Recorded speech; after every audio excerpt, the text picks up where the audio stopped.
Hello दोस्तों, आज मैं आपके लिए बहुत ही बढ़िया नाच गीत लेकर के आई हूँ। कैसा लगा बताइएगा। हमारे चैनल को सपोर्ट करिएगा। रुपया माया कबीरा पनवा गुजर कैसे हुई है सजनवा। रुपया माया कबीरा पनवा गुजर कैसे हुई है सजनवा।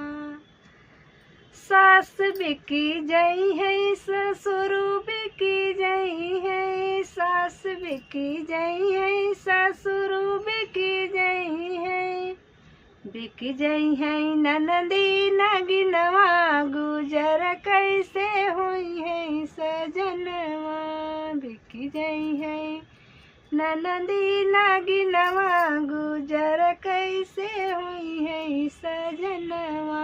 रुपया माया कबीरा पनवा गुजर कैसे हुई है सजनवा।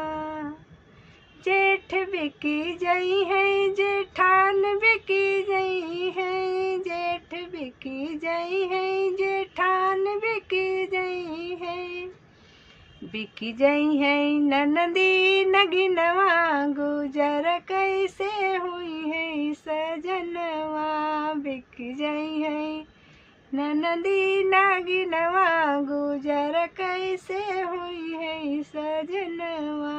रुपया माया कबीरा पनवा गुजर कैसे हुई है सजनवा। देवर बिकी जई है देवरान बिकी जई है, देवर बिकी जई है देवरान बिकी जई है, बिकी जई है ननदी नगिनवा गुजर कैसे हुई है सजनवा। बिकी जई है ननदी नगिनवा गुजर कैसे हुई है सजनवा। रुपया माया कबीरा पनवा गुजर कैसे हुई है सजनवा। रुपया माया कबीरा पनवा गुजर कैसे हुई है सजनवा। जय श्री राधे।